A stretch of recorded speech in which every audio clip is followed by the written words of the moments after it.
stories need to be told, and they are guided by the compass of their conscience. From India for the world, the India Story, the show for the global citizen.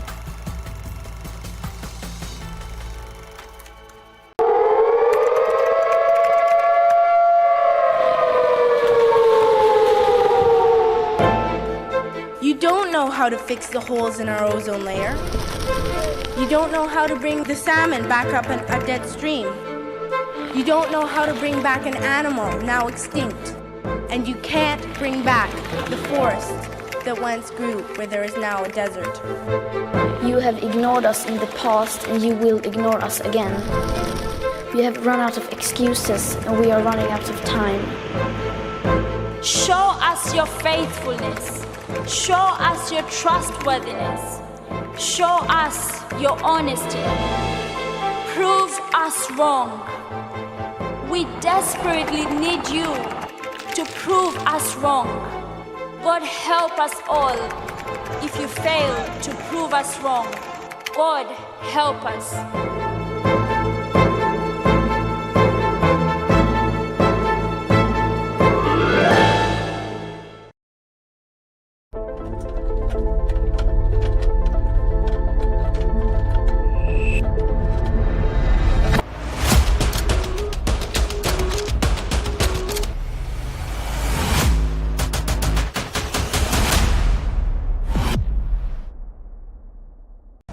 What happens in the world and its nations? South Africa, in Samarkand, Uzbekistan. reporting from New York for WION. Creates ripples across oceans. As things appear to be quite tense, given that the protesters are just not backing down. The federal government employees have been protesting. So follow the news source where facts run the show. Because you are more connected than you know. Download the WION app to find out how.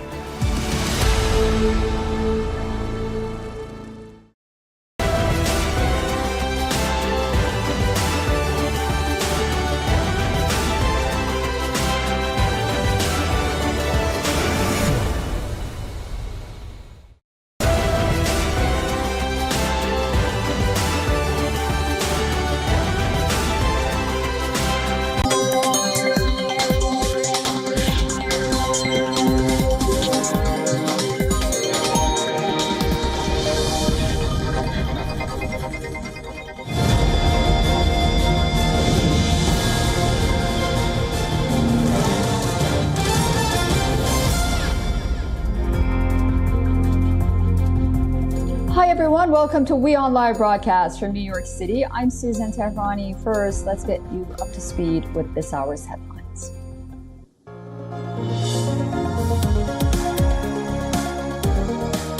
Turkish President Recep Tayyip Erdogan reportedly calls on Western leaders to realize their promises to Russia in order to revive the Black Sea grain deal. Erdogan in New Delhi had hinted at upcoming talks to renew the deal.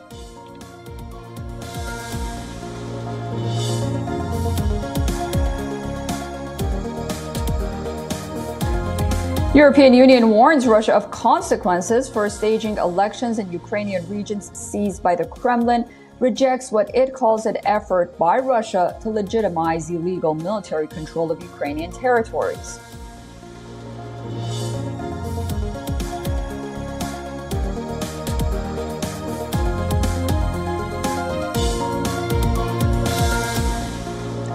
Kremlin says North Korean leader Kim Jong-un will be on an official visit to Russia in the coming days at the invitation of President Vladimir Putin.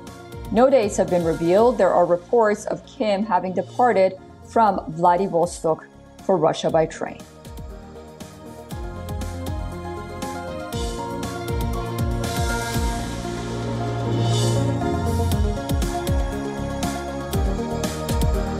India and Saudi Arabia to set up a joint task force to identify areas of investment of $100 billion. 8 agreements signed, including on energy, digitization and banking, trading in national currencies, were also discussed.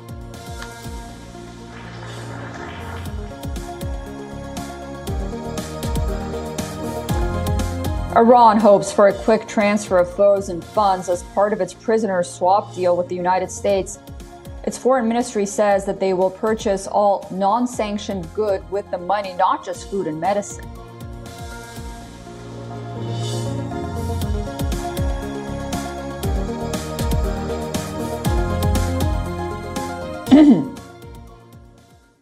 Things are not looking up for U.S. President Joe Biden, be it in politics or his health. And the latest incident, a shocking video shows his staff cutting him off mid-sentence at a news conference in Hanoi. The 80-year-old president was interrupted by his staff after he started rambling during a media address while talking about the Saudi Crown Prince. Shortly after, the U.S. president was seen leaving the podium. This is how the incident unfolded. Mr. President. We talked about at the conference overall. We talked about stability. We talked about making sure that the third world, the Southern Hemisphere had access to change it, had access. It wasn't confrontational at all. Thank you, everybody. This ends the press conference. Thanks, everyone. Thank you. Thank you. The incident fueled concerns about Biden's age and his cognitive abilities. A recent public poll has pegged Biden's approval rating at 38%.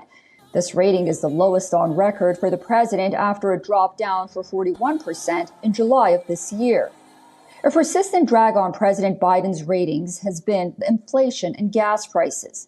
58% of respondents said that they think Biden's policies have worsened economic conditions in the country. Moreover, some 61% of Americans do not think that he is mentally or physically fit enough to hold office anymore. The overall low approval score comes amid general negative sentiments about the president and the state of the nation. While his incoherence has edged out everything else, at the most important issues, 26 people continue to approve of the president's performance. Also, the poll results have surfaced at the heels of President Biden eyeing another term in office. All right. Well, for more on this, we are now being joined by Adele Nazarian from Washington, D.C. She's a media fellow at the Gold Institute for International Strategy. Hi, Adele. Great to see you. It seems like the Democrats themselves are now concerned about President Biden's age. And as we see poll after poll, this has become a pressing issue, not only for the American public, but a topic of conversation that the Republicans have also banked on. Why won't the Democrats find an alternative, in your opinion? Great to be on with you again, Suzanne. You know, I happen to think that if an alternative that actually could sweep the entire general election, frankly, in 2024 is Michelle Obama. And I don't know, though, that she really wants to really run for president. That's the thing here. I think Democrats are, as you said, having a very difficult time finding an alternative. And it is very, very sad that they can't really look outside of their inner circle, so to speak. And that just goes to show the lack of truly, knowledge and experience that exists among their ranks. And a crowded Republican field, you'd think that there'd be more coming from the other side. But as I said, I do think that if Michelle Obama did actually throw her hat into the ring, so to speak, I don't know if that's something she's going to do, but I think that would be a very, very big challenge to the Republicans. Yeah, Michelle Obama, she has name recognition. She has the funds, even if she enters late in the game. I mean, it's just a travesty to see that no one takes Kamala Harris seriously, the vice president. And also, I guess one of the challenges would be that it would be difficult because it seems that President Biden himself really does want a second term. They're banking on Donald Trump being the Republican nominee and just going through the motion as they have since 2016, after 2016. But they may wake up in 2024, and a miracle might happen, and President Biden, Trump may become president again. So, what is the risk of banking on President Trump and Biden being the only person to beat President Trump? So here's actually what I think could be a strategy that could actually help President Biden, frankly. If he were to come out and speak about the grave injustices carried out in the judicial system against President Donald Trump, that would really help him a lot, because that would show that he actually is a man who serves with justice, and that he is against the clearly targeted attacks against a former sitting president of the United States. But I don't believe that will happen. And to answer your question, Suzanne, I do think that the risk of having a Biden versus a Trump run up to the 2024 elections, should Trump win the primary for the Republicans and Biden be the nominee for the Democrats, is that people are sick of all the infighting. Obviously, the media has done such a great job, honestly, of damaging and harming President Trump's reputation. You can go through clips where they cut the clip not to show the true storyline, and then interject their own narratives to sway it in their direction. And with President Biden, as you saw the clip that you guys displayed also, it was actually the full clip. You actually showed the full context. And I wish more of the media would do that. I think what it risks is, regardless of who wins, there's going to be most likely an escalation of violence. I think more so if Trump wins. And I think that what you're going to end up with the catch-22, a situation where you get one negative on one side and then other negatives on the other side. I think the alternative with a second term of President Biden being perhaps more, unfortunately, foreign engagement, more neocon kind of wars, and maybe a economy that's going to slide further down, and a strategic shift with America continuing to weaken on the global stage. And I really don't think that's what the American people want when they care about having their bottom line be elevated. Absolutely not what the American people want, not what they deserve. And also, on the anniversary of 9/11, President Biden will be the first president since then to not be at one of the crash sites. He'll be in Anchorage, Alaska. Adele, thank you so much for joining us. And I look forward, as always, to speaking to you again very soon. Thank you. U.S. President Joe Biden, who was on a 2-day visit to Vietnam, has now left for Anchorage, Alaska. But what happened during his state visit to Vietnam? On day one, he inked key deals on semiconductors and minerals, and also upgraded U.S. ties with the Southeast Asian nation. Biden met with the General Secretary of Vietnam's ruling Communist Party, Nguyen Phu Trong. Both leaders signed a comprehensive strategic partnership, which is Vietnam's highest level of diplomatic ties. Up until now, Vietnam had accorded the status of top-level ties to 4 nations: Russia, India, South Korea, and China. Biden also met with Vietnam's president as well as the prime minister. With the deal on semiconductors, which are essential components of various electronic devices, the U.S. says that Vietnam could play a key role in diversifying the global supply chain and reduce dependence on China and Taiwan. Washington will help Hanoi develop its capabilities and expand semiconductor production. The deal also includes sections on rare earth minerals, which are used in the manufacturing of high-tech devices such as smartphones and electric car batteries. Vietnam has the world's second largest deposits of these minerals after China. The deal comes after the Biden administration moved to restrict U.S. investment in Chinese technology in areas like semiconductors, quantum computing, as well as artificial intelligence last month. However, Biden has emphasized that his visit to Vietnam does not seek to contain China. He said the United States is not seeking to box China in, but wants to establish clear ground rules for relations. But as I said, we're not looking to hurt China. Sincerely, we're all better off if China does well. China does well by the international rules, grows the economy. But they have had some real difficulty in terms of their economy of late, particularly in real estate side of that end of the bargain. And I think the actions that they're going to have to take are ones that they're in the process of deciding right now. And I'm not going to predict what way will come out. President Biden hailed strong relations with Indo-Pacific nations. Vietnam also shares U.S.'s concern about China's surging assertiveness in the South China Sea. The U.S. president's visit is being seen by many as a move to deter growing Chinese presence in the region. while earlier, U.S. Deputy National Security Advisor acknowledged Vietnam's decades-long military relationship with Russia. However, he claimed there is discomfort in this relationship from the Vietnamese side, and the country now wants to diversify away from those partnerships. Moreover, another deal which was unveiled by the White House during the Vietnam trip include Vietnam's airline purchase of 50 Boeing 737 MAX jets in an agreement that is said was worth $7.8 billion.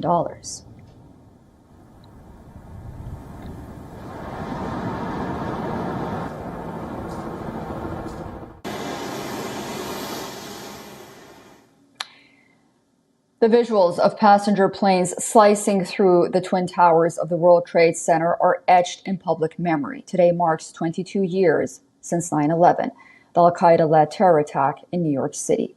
On this day, 4 hijacked jet airliners had crashed into the World Trade Center, the Pentagon, and a field in Pennsylvania, killing nearly 3,000 people and changing the course of history over the next 2 decades.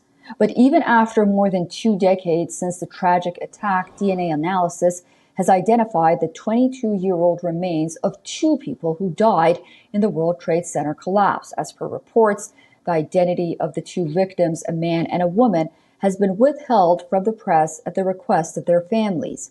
Officials informed that advancement in sequencing technology, including increased test sensitivity and faster turnaround time, allowed them to identify remains that had tested negative for identifiable DNA for decades. With this, the number of 9/11 victims to have been identified has reached 1,649, stated by the city's mayor and office of the chief medical examiner. A total of 2,753 people lost their lives when Al-Qaeda operatives crashed 2 hijacked civilian passenger airliners into New York's Twin Towers.